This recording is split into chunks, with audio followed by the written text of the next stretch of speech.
Illustration number 1. Neeru, Anu and Ashu are partners sharing profit ratio in the ratio of 4:3:2. Ashu retires. Find the new ratio of Neeru and Anu if terms for retirement providing the following. That means यहाँ पर देखिए आपको चार terms and condition दी हुई है. According इसी के हिसाब से आपको उनके रेशियो फाइंड करने होंगे. बट यहाँ पर देखिए एक चीज फिक्स बता दी गई है, क्योंकि जो न्यू रेशियो आपको फाइंड किसका करना है, नीरू एंड अनु का. दैट मींस आशु नाम का जो पर्सन है ये यहाँ से रिटायर हो रहा है. करेक्ट, बता दिया गया आपको कि कौन रिटायर हो रहा है.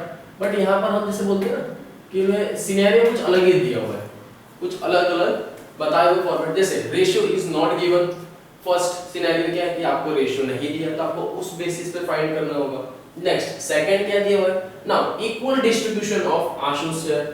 आशु का जो शेयर था वो आपको क्या करना है, बाकी के जो पार्टनर है उनके अंदर इक्वली रेशियो में डिस्ट्रीब्यूट कर देना है.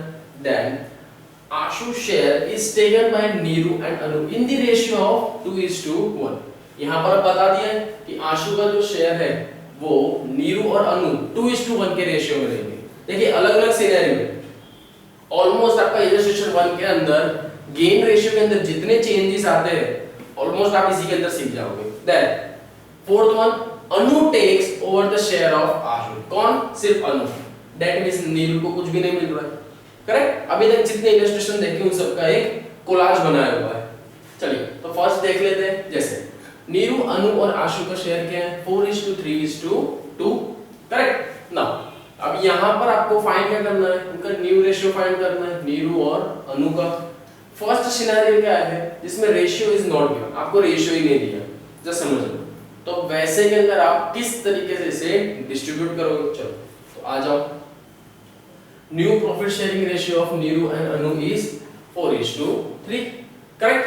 सीधी सी बात है, जब रेशियो आपको कुछ दिया ही नहीं है तो दैट मींस क्या हो गया, 4:3 के अंदर डिस्ट्रीब्यूट हो जाएगा सारी चीजें. करेक्ट. Short and simple. देखिए अगर आपको इतना शॉर्ट में दिख रहा हो तो समझ जाओ कि यही चीज आपको एमसीक्यूज में आ सकती है. उसके अंदर सेम ऐसा ही पूछा जाएगा. मे बी उसमें शफल कर दिया जाए. देखना क्योंकि नीरू एंड अनु कितना है, 4:3. करेक्ट. तो ध्यान रखना कि उसके अंदर 3 से 4, 4 से 3 ऐसा भी हो सकता है. तो ध्यान देना कि किसके शेयर के नाम पे कितना है वो आपको ध्यान देना जरूरी है. करेक्ट. चलो नेक्स्ट आ जाओ. Now equal distribution of Ashu share. Ashu का शेयर के रिगार्डिंग क्या बोला, इक्वल डिस्ट्रीब्यूशन है. चलिए तो सबसे पहले क्या करेंगे भाई, आशु का एग्जैक्ट शेयर कितना है पहले तो वो फाइंड कर लो. आशु ये रहा थर्ड नंबर पे, इसका 2 है. इनका टोटल करो तो 2/9. दैट मींस आशु का शेयर कितना है, 2/9. अब उसी को इक्वली डिस्ट्रीब्यूट करना है. दैट मींस जो नीरू एंड अनु है उनका शेयर क्या हो जाएगा, 1:1 का. करेक्ट. 1:1. देखिए यहाँ पर प्रिंट नहीं है बट आप लोग यहाँ पर लिख लेंगे कि that the new share of the, or we can say as a Anu share is divided in their equal distribution ratio to the Neeru and Anu is 1:1. Correct. Statement आपको यही चीज लिख देनी होगी. चलिए फाइंड करते पहले नीरू, है ना. नीरू का gain ratio first of all equally बोला गया था. दैट मींस कैसा था, 1:1. तो 1:1 ऑफ किसके रिगार्डिंग बांटना है हमको, आशु का शेयर. तो ये लोग पहले तो वो चीज बांट लेंगे. करेक्ट. ये डिवाइड हो जाएगी. तो चलिए कितना शेयर मिल रहा है, 1/9. किसको मिल रहा है, नीरू को. इसी का क्या कर लो, न्यू शेयर फाइंड करो. चलो एग्जिस्टिंग शेयर कितना था, 4/9. 4:3:2 था ना, यही शेयर था ना. करेक्ट. तो कितना आया, 9 प्लस उसे अभी कितना गेन मिल रहा है, 1/9. दैट मींस उसका न्यू शेयर की वैल्यू क्या हो गई, तो इसकी न्यू शेयर की वैल्यू हो गई 5/9. करेक्ट. अंडरस्टैंडेबल है. नेक्स्ट अनु गेन. अब अनु को कितना गेन हो रहा है ये देखो, और उसे भी 1/5 मिल रहा था, 1/2 इनटू कितना शेयर की वैल्यू थी, 2/9. को लास्ट मल्टीप्लाई करके देखो फाइनली कितना आएगा, 1/9. फाइंड क्या करना है नेक्स्ट, न्यू शेयर की वैल्यू. एग्जिस्टिंग शेयर कितना था, 3/9 प्लस अभी और कितना मिल गया, 1/9 उसे मिल रहा है. दैट मींस न्यू शेयर कितना हो गया, 4/9. करेक्ट. दोनों के ढूंढने थे, दोनों मिल गए. New profit sharing ratio of Neeru and Anu is 5/9 and D 4/9। Correct. क्या आ गया? 5:4। कैसे 5:4? डिनोमिनेटर सेम इसलिए 5:4। Then gaining ratio is equal to 1:9 और 1:9। क्यों यहाँ पे गेनिंग रेशियो फाइंड ही नहीं हुआ? एक चीज देखिए आप लोगों ने, यहाँ पे फाइंड क्यों नहीं हुआ? क्योंकि ऑलरेडी ही क्वेश्चन के अंदर हमें बता दिया गया था कि जो आशु है उसका शेयर यहाँ पे कैसा जाएगा? इक्वली डिस्ट्रीब्यूट होगा। इक्वली बोल दिया गया था, तो इसीलिए यहाँ पर डायरेक्ट मालूम पड़ेगा कि भाई दोनों को कितना इक्वली प्रोपोर्शन, दैट मींस 1/1 उन्हें मिल रहा है, गेन हो रहा है ना। करेक्ट। चलो नेक्स्ट आ जाओ थर्ड पे। ना थर्ड सिनेरियो क्या दिया हुआ है? यहाँ पर इक्वल डिस्ट्रीब्यूशन नहीं है, यहाँ पर क्या बताया है कि आशु को जो शेयर है उसमें 3 है आशु का शेयर। करेक्ट। आशु का जो शेयर है वो कितना है? 2 है। ओके चलिए, कितना है? 2। तो अब उस शेयर को इस टेकन बाय नीरू, नीरू कितना ले रही है? 2 शेयर ले रही है और अनु को 1 मिल रहा है। अब इस प्रोपोर्शन में डिस्ट्रीब्यूट करना है। या तो जो आशु है उसने पहले ही बता दिया कि भाई तुम सेकंड हिस्सा लेना और तुम फर्स्ट हिस्सा लेना। करेक्ट। चलो तो किस तरीके से फाइंड आउट होगा देख लो यहाँ पे। अगेन आशु का शेयर कितना है वो यहाँ पे लिखो। सबसे पहले तो आशु का शेयर जो है वो लिख दिया। नीरू का गेन रेशियो फाइंड करेंगे। अगेन हम लोग 2/3। क्यों 2/3? क्योंकि हमने बताया था कि रेशियो उनका जो शेयर है वो कौन से रेशियो में डिस्ट्रीब्यूट होना चाहिए? 2:1 में। किसका? आशु ने बताया है। करेक्ट। तो 2/1। सो 2/3, 2 + 1 = 3। 2/3 तो डिस्ट्रीब्यूट कितना करना है? 2/9 कर दो। यहाँ पे कितना आया? 4/47। क्या है उनका गेन रेशियो? फाइंड क्या करना है? New ratio. So Neeru's new share equals to 4/9 + 4/27 = 16/27। ये क्या मिल गया उनका? उनको उनका न्यू शेयर मिल गया। करेक्ट। देन नेक्स्ट पार्टनर कौन है? अनु। अनु's गेन रेशियो।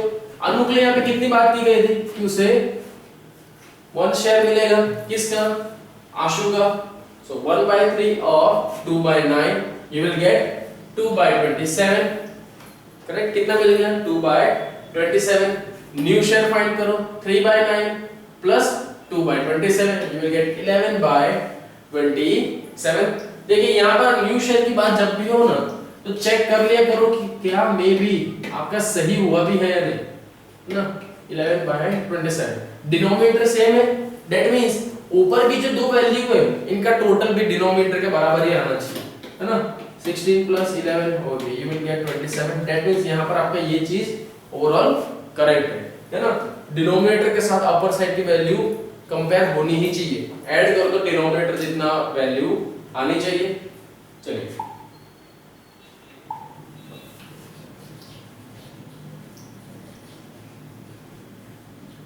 बराबर। Then new profit sharing ratio of Neeru and Anu is 16:11। Correct. Then gain ratio यहाँ पे फाइंड करना था। सीधी बात आपको तो मिल गया गेन रेशियो। कितना गेन किया उन्होंने? 4:2। सेम 4:2 दोनों और स्मॉल सा, दैट मींस 2:1 हो गया यहाँ पे। करेक्ट। देखो ये यहाँ पर बता भी दिया आपको कि किस तरीके से हुआ वो। करेक्ट। एक्सप्लेनेशन है कि आइदर आप इस तरीके से कर सकते हो या हमारा तरीका भी सही होगा, है ना। चलो नेक्स्ट आ जाओ। Anu takes over the share to Ashu. अब यहाँ पर अपना अनु किसको शेयर दे रहा है? सिर्फ आशु को। अनु टेक्स ओवर आशु शेयर फुली। आशु के जो शेयर है वो पूरे किसको मिल रहा है? अनु को। दैट मींस नीरू के अंदर कोई भी शेयर के अंदर चेंज होगा क्या? चलिए इतना सा बता देना, क्या नीरू के अंदर कोई भी शेयर के अंदर थोड़ा सा भी चेंज आएगा? आया ना, इतना बता दो। आशु का शेयर अगेन 2/9 था, सीधी सी बात है। चेंज उसका जो पूरा शेयर है वो कौन ले रहा है? अनु ले रहा है। करेक्ट। तो न्यू गेन रेशियो तो सीधा ही आ गया। न्यू गेन कितना हुआ उसको? 2/9। यहाँ पर मुझे कैलकुलेशन करने की जरूरत है क्या? नहीं, क्योंकि पता है ना डायरेक्ट इतना ही मिल रहा है और पूरा मेरा है, तो सीधी लिख दो। New share ratio 3/9 + 2/9 5/9। नीरू का जो शेयर था वो एज इट इज हो जाएगा क्योंकि उसके अंदर कुछ ना गया है ना कुछ आया है, तो as it is. So new profit sharing ratio of Neeru and Anu is 4:5। Correct. Only Anu gains. क्यों सिर्फ अनु यहां पर गेन कर रहा है? क्योंकि यहां पे आपको क्वेश्चन में ही यही चीज दी हुई है कि आशु के जो शेयर है वो सिर्फ कौन टेक ओवर कर रहा है? अनु। करेक्ट। इसीलिए गेन किसको मिल रहा है? अनु को। हाँ, अगर यहाँ पर आपको एक क्वेश्चन पूछा जाए क्या यहाँ पे नीरू को सैक्रिफाइस करना पड़ रहा है? बिल्कुल भी नहीं, क्योंकि नीरू का शेयर एज इट इज जैसा पहले था वो अभी भी वैसा ही, यू कैन से ऐसा वो न्यूट्रल है अभी।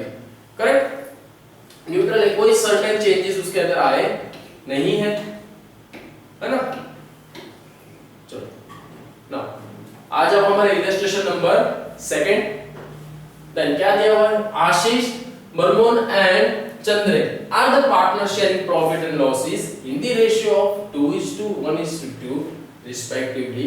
Now here Chandra retires and Ashish and Burman decides, यहाँ पे नाम चेंज कर लेना, यहाँ O ने A आएगा, यहाँ पे A आएगा, करेक्ट इसमें। Then Burman decide to share the profit and losses in their equally in future. कैसे equally?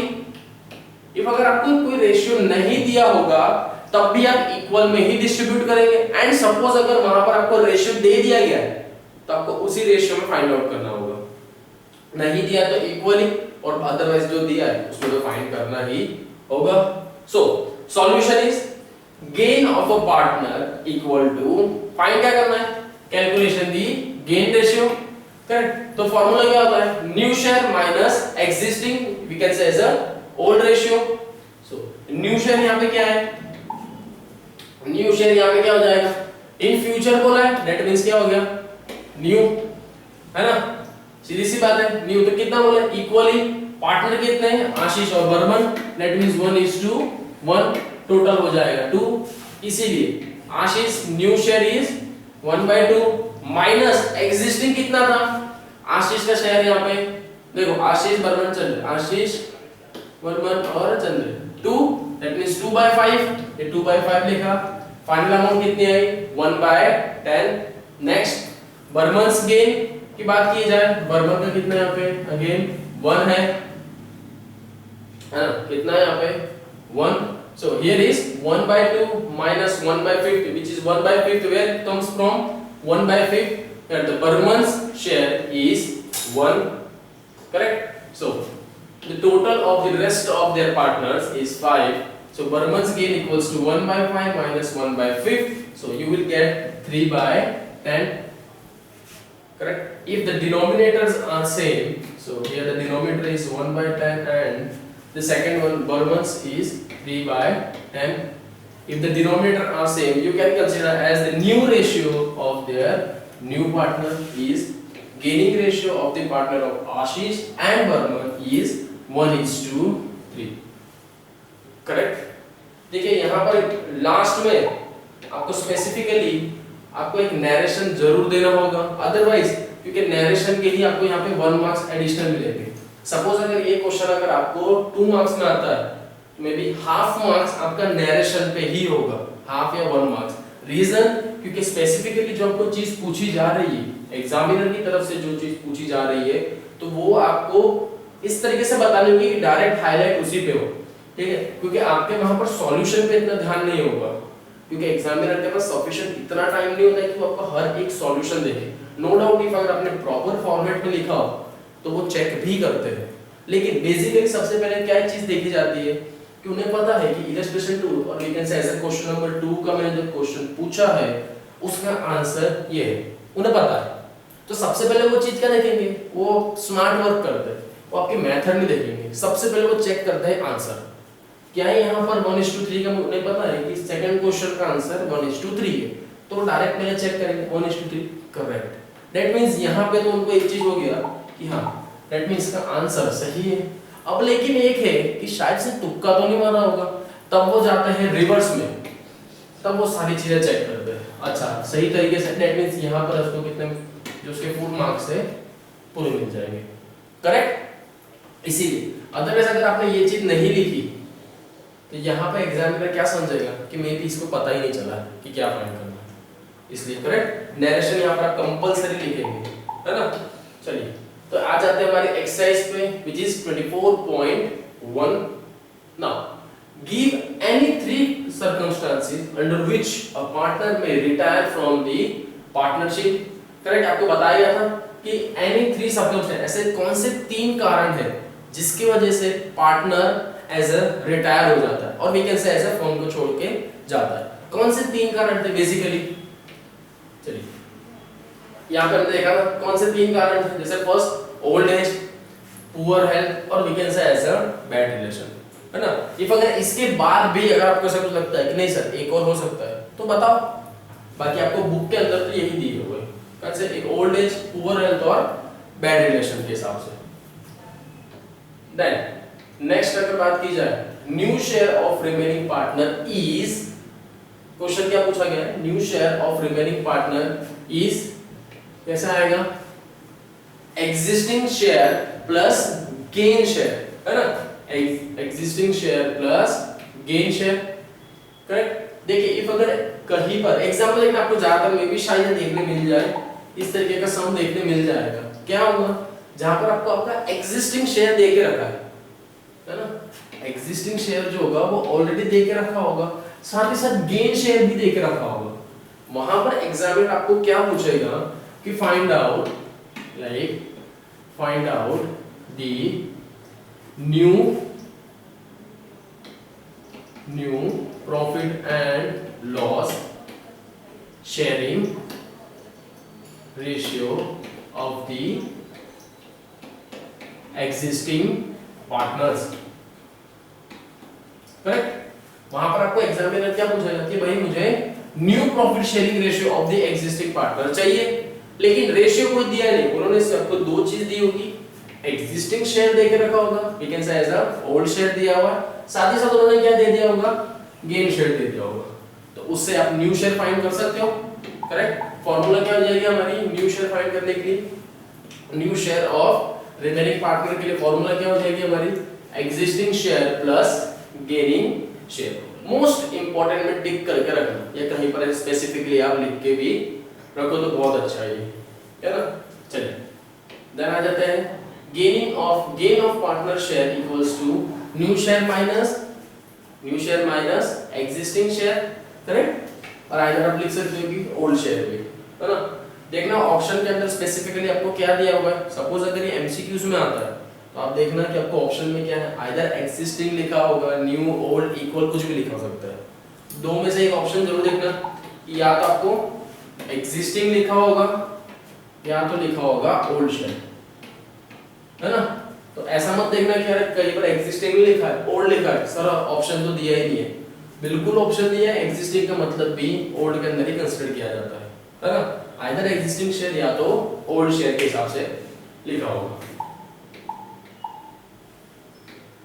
Next, A, B and C were sharing profit in the ratio of 3:2:1. Now here, A retires, his share is taken by B and C in the ratio of 2:1.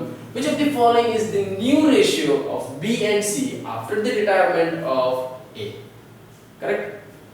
क्या बोला गया? A के retirement के बाद B और C का ratio क्या होगा? चलिए ये आपके लिए होमवर्क है, ये आपको फाइंड आउट कर लेना है। आंसर आपको देख के रखा है पीछे, तो उसमें से आप पहले ही कर लेंगे, करेक्ट। एक छोटा मोटा होमवर्क है, इतना तो मोस्ट प्रोबेबली इतना तो आएगा ही, इतने सारे सम कर लिए अभी तक हमने, करेक्ट। चलो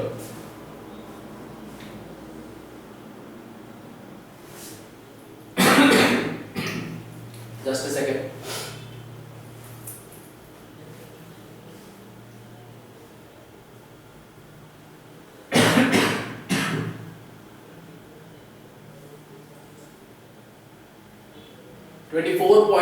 Treatment of goodwill.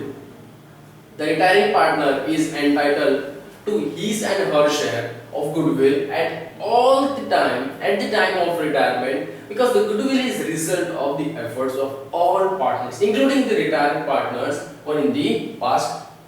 सीधी सी बात है कि जो goodwill है ना, goodwill किस तरह, goodwill is one kind of reputation of your firm।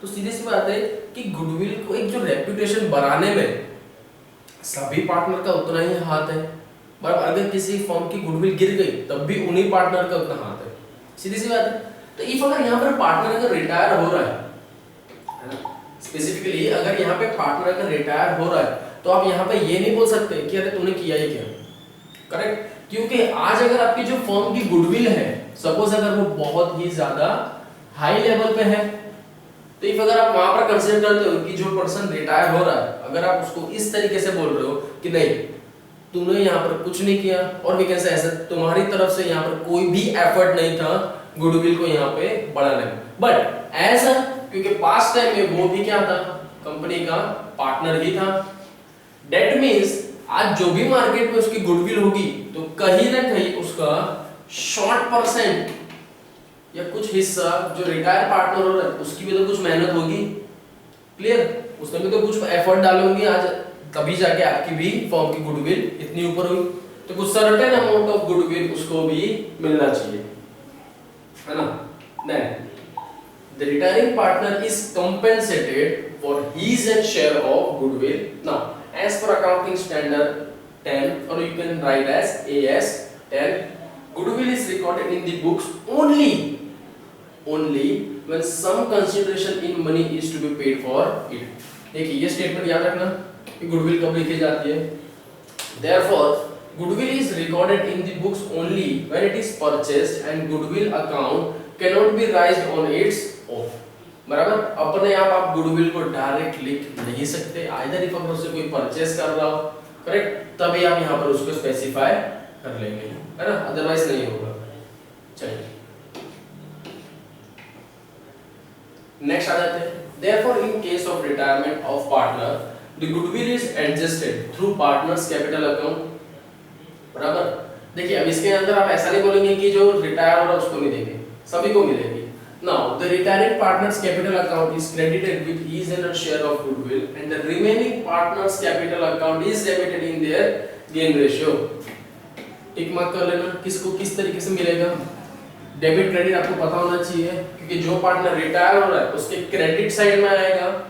क्यों क्रेडिट साइड में है, क्योंकि भाई वो उतना पैसा लेके अब जा रहा है ना, क्योंकि रिटायर हो रहा जा रहा है, लेकिन बाकी के जो पार्टनर है उन्हें वो पैसा मिल रहा है बट वो स्टिल बिजनेस में ही रख रहे हैं उसको, करेक्ट। इसलिए डेबिट क्रेडिट का नोट याद रखना, किधर से जाएगा, रिटायरिंग पार्टनर को क्रेडिट साइड पे उसे पैसा मिल रहा है, देन रिमेनिंग पार्टनर पे कहां पर जाएगा, डेबिट साइड पे जाएगा, है ना।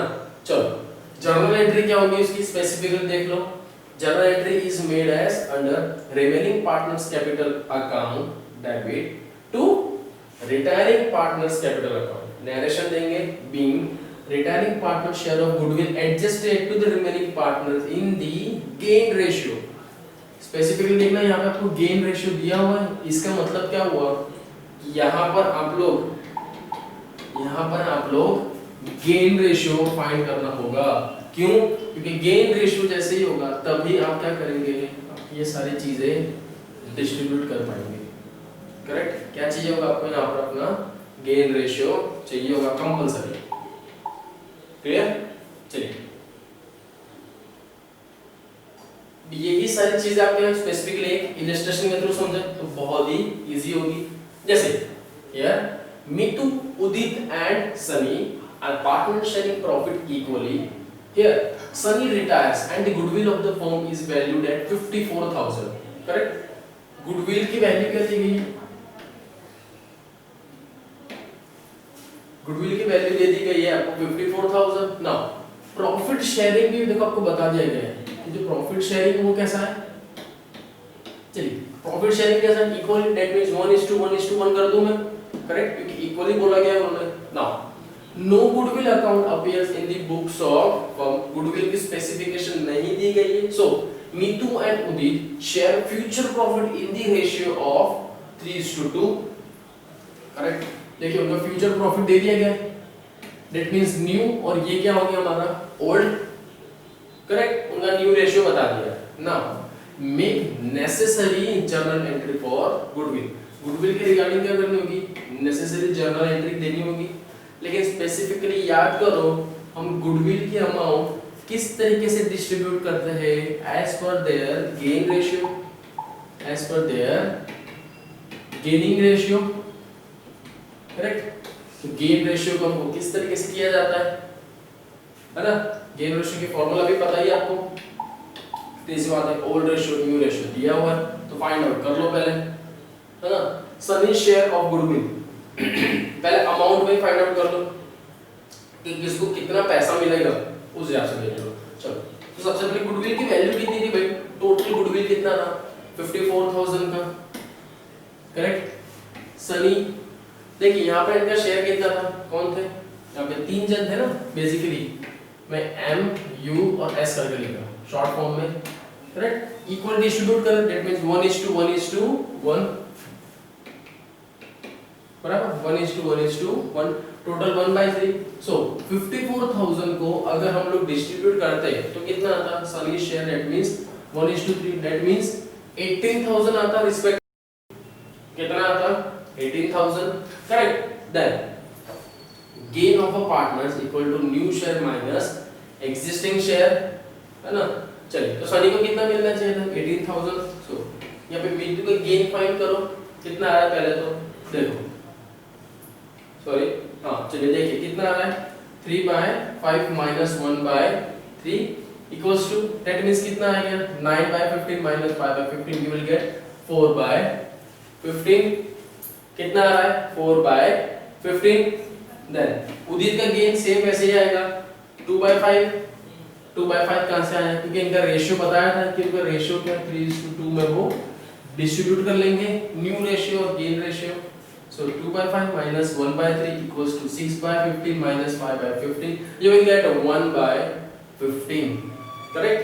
1/15 क्या इनका गेन रेशियो उदित और मितु का। So gaining ratio of between Mitu and Udit is 4:1, that means amount कितनी सनी की? 18,000। उस 18,000 को क्या मितु और उदित अपने कौन से रेशियो में डिस्ट्रीब्यूट कर लेंगे? 4:1 में, कितने में? 4:1 में उसे डिस्ट्रीब्यूट कर दिया जाएगा। सो 18,000 को 4:1 में डिस्ट्रीब्यूट कर दो। So Mitu's capital account debit, Udit's capital account debit to Sunny's capital account, it's 18,000, correct. Then Mitu's capital और उदित's कैपिटल कितना है? 14,400 and 3,600, करेक्ट। सो नरेशन में आएगा Sunny's share of goodwill adjusted to remaining partners in their gain ratio, है ना, क्योंकि Sunny retire हो रहा है उसके हिसाब से कितना उसको मिलना था? 18,000। अब ये शेयर जो बाकी के पार्टनर है वो अपने गेन रेशियो फाइंड करेंगे, डिस्ट्रीब्यूट कर लेंगे, इसलिए यहाँ पर मैंने क्या किया? गेन रेशियो फाइंड करना पड़ा। Gain of a partner equal to new share minus existing share, correct. देखिए यहाँ पर आप कंफ्यूज नहीं होंगे कि न्यू कौन सा है, गेन कौन सा आएगा, फिर ओल्ड और एग्जिस्टिंग के अंदर कंफ्यूज मत होना, अदरवाइज बहुत लंबे में लेवा जाओगे, है ना। कंफ्यूज नहीं होना बिल्कुल भी, है ना। चलो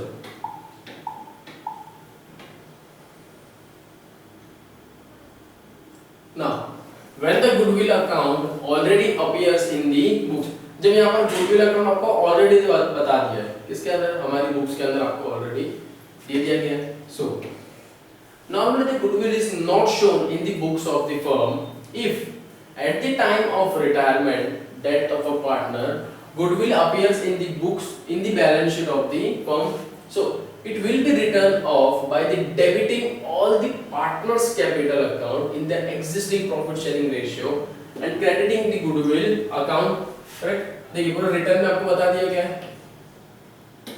In such a case, the following journal entry is made. So, which are the journal entry is partners capital account debit, including retirement partners capital account.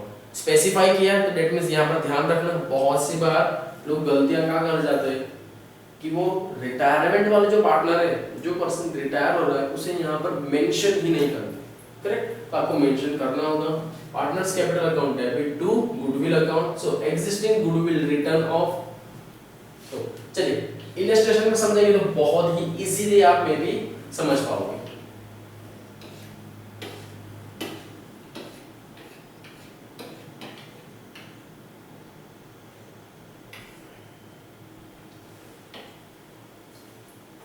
चले चलो क्या दिया है? Tanu, Priya and Mayank are partners here sharing profit in the ratio of 3:2:1. Now here Priya retires and on the date of Priya's retirement goodwill is valued at rupees 90,000. ठीक है, यहाँ पे retire कौन हो रहा है? प्रिया। प्रिया यहाँ पे रिटायर हो रही है। नो, प्रिया रिटायरमेंट जिस दिन वो रिटायर हुई उस दिन जो गुडविल की वैल्यू थी वो कितनी थी? 90,000. So goodwill already appears in the books at a value of 48,000. जिस दिन वो रिटायर हुई उस दिन वैल्यू क्या थी? 98,000. बट उसी टाइम पे बुक्स के अंदर वैल्यू कितनी थी? 48,000. New ratio of Tanu and Mayank is 3:2. देखिए न्यू रेशियो दे दिया गया स्पेसिफिकली आपको, यहाँ पे न्यू रेशियो वो दे दिया है, करेक्ट. बट मेन क्या है यहाँ पे कि आपके जो रेशियो है गुडविल हम किस बेस पर डिस्ट्रीब्यूट करते हैं? हमारे गेन रेशियो में, करेक्ट. सो गुडविल ऑलरेडी अगर आपको बता दिया गया है कि 48,000 थी ऑलरेडी, दैट मींस ये तब की बात है जब तीनों पार्टनर होंगे, ये तब का रेशियो है. तो ये चीज तो तीनों पार्टनर में पहले ही बढ़ जानी चाहिए. कौन से रेशियो में? 3:2:1 में. तो चलिए फर्स्ट एंट्री आ जाएगी Tanu's capital account, Priya's capital account, Mayank's capital account to goodwill. 48,000 थी एज पर देयर रेशियो के हिसाब से. क्या था रेशियो? 3:2:1. इफ अगर हो तो यहाँ पर वो रेशियो बताओ कि हमने कौन से रेशियो में डिस्ट्रीब्यूट किया है. So existing goodwill written off from the books. Written off क्यों? बुक में 48,000 थी, पार्टनर ने ये सारी चीजें डिस्ट्रीब्यूट कर ली अपने आप में, तो बुक्स में से चली गई, है ना. अब किसके पास है? पार्टनर के पास वही गुडविल की अमाउंट अब उन लोगों को मिल गई है, करेक्ट. चलो देन अब नेक्स्ट कौन सा है? 80,000 की बात कर रहे हैं. वो भी कब? जिस दिन प्रिया रिटायर हो गई उसके बाद गुडविल की वैल्यू कितनी आई? 90,000. तो सीधी सी बात है प्रिया तो चली गई, 90,000 आई है. दैट मींस ये डिस्ट्रीब्यूट किस में होगा? जो बाकी के पार्टनर है. तो उस वक्त जब प्रिया रिटायर हुई, प्रिया का शेयर क्या था? देखिए यहाँ पे 2 था, है ना. दैट मींस 2/6 था शेयर. तो 2/6 दैट मींस प्रिया को कितना मिलता? 90,000 में से अगर 2/6 शेयर उसका था तो कितनी अमाउंट होती? चलो तो वो देख लो. जैसे Priya share of goodwill 90,000 into 2/6, that means 30,000 की वो अमाउंट होती, करेक्ट, जो प्रिया को मिलनी थी. बट वो तो रिटायर हो गई. सो ये अमाउंट ये स्पेसिफिकली बाकी के पार्टनर अपने में बांट देंगे. किस बेस पर बांटना होता है? Gaining ratio. एज पर देयर गेनिंग रेशियो पे वो डिस्ट्रीब्यूट करते हैं. So gaining of a partner's new share minus existing share. तो यहाँ का क्या करेंगे? तनु's gain equal to 3/5 minus 3/6 equal to 18/30. आपको क्या मिल जाएगा फाइनली? 3/30. एंड मयंक का गेन रेशियो क्या मिल जाएगा? 7/30. That means gaining ratio between Tanu and Mayank is 3:7. That means जो 30,000 है, जो कितनी अमाउंट है 30,000 को तनु एंड मयंक अपने कौन से रेशियो में डिस्ट्रीब्यूट कर लेंगे? 3:7 में. Tanu's capital account debit 9,000, Mayank's capital account 21,000 to Priya's capital account 30,000, correct. देखिए ये चीज आपको पता होनी चाहिए किस तरीके से आई, है ना. स्पेसिफाई जैसे करें, यहाँ पे t है, मैं लिख देता हूँ 30,000 into 3/10. देखिए सिंपल सी बात है, कर लिया 9,000 आ गया. दो ही पार्टनर है तो सीधी सी बात है 30,000 में से 9,000 चला गया तो रिमेनिंग कितना बचा? 21 बचा. तो ये तो आ गया 21, बराबर. आपको दो बार निकालने की जरूरत नहीं पड़ेगी, है ना. लेकिन ये होगा कि भाई पहली बार में सही करना तो अब जाके दूसरी बार निकालने की जरूरत नहीं पड़ेगी, नहीं तो अदरवाइज ये भी रॉन्ग हो जाएगा. सही है. ओके चलिए आ जाता है हमारी next exercise. It's 24.2. Now here statement that the following statement are true or false. True or false आपको यहाँ पे दिया हुआ है. So the first one is retiring partner share of goodwill is debited to his share capital account at the time of retirement. क्या retirement के time में उसके डेबिट किया जाता है? डेबिट मेरे ख्याल से क्रेडिट किया जाता है ना. क्या करते हैं हम लोग? क्रेडिट करते हैं. फॉल्स आएगा, करेक्ट. क्यों फॉल्स आएगा? क्योंकि रिटायरिंग पार्टनर के गुडविल कहाँ किया जाता है? क्रेडिट किया जाता है. डेबिट किस में किया जाता है? जो एग्जिस्टिंग पार्टनर है, जो इस बिजनेस को कंटिन्यू करेंगे उनमें क्रेडिट किया जाता है. Then goodwill is recorded in the books only when it is purchased. 100% true, correct. इसका तो क्या आ गया फॉल्स, 100% ट्रू। देखो यही सारी चीजें है ना, मे भी अगर आपको बताओ तो एमसीक्यूज में पूछा जा सकता है, जैसे dash is recorded in the books only when it is purchased, so आप कंफ्यूज हो जाओ कि अरे किस चीज के रिगार्डिंग बात कर रहे हैं, क्योंकि ओनली वर्ड दिया हुआ है यहाँ पे, ओनली वर्ड दिया। तो अगर इसकी जगह अगर मैं लिख दूं कि सेल्स या कोई भी एसेट का नाम लिख दूं तो क्या इजीली कोई भी हमें टिक कर देगा, लेकिन ये चीज नहीं ध्यान देगा कि भाई ओनली वर्ड दिया हुआ है। आप क्रेडिट में भी तो लाते थे बराबर, कैश क्रेडिट ऐसी कोई चीज की बात नहीं करिए, लेकिन यहाँ पर स्पेसिफिकली गुडविल ऐसी चीज है जिसे आप books only when it is purchase, जब वो परचेज किया जाए तब ही हम बुक में लिखोगे। ये अगर ऐसा भी हो सकता है, goodwill is recorded in the books only when it is dashed. Option में आ सकता है परचेज, सेल, लिक्विडेट और डिसॉल्व या रिटर्न ऑफ, बहुत कुछ लिख सकते हैं, ठीक है। तो ऐसे स्टेटमेंट्स याद रखना, एमसीक्यूज कैसे आएंगे। Then the retiring partner's capital account is debited with his and her share of goodwill, and remaining partner's capital account is credited in their gain ratio. बराबर।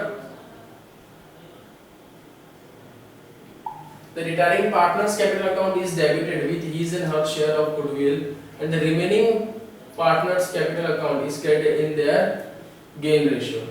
Correct? In their gain ratio. तो gain ratio के हिसाब से था ना, हमने जब इससे पहले देखा था क्या बताया जा रहा था, same it will be written off by debiting by all the partners capital account in their existing profit ratio and credited with the goodwill.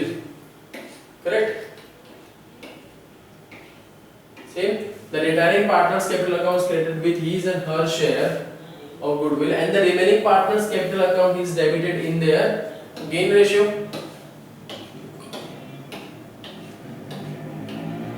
कोई बताया जा रहा है, the retiring partners capital account is debited his and her share of goodwill, and the remaining partners capital account is credited in their gain ratio. True. Then in case goodwill account is written off, the capital account of all partner is credited. ये ऐसा नहीं, बिल्कुल भी नहीं होगा ये, ठीक है, false। बराबर, चलिए।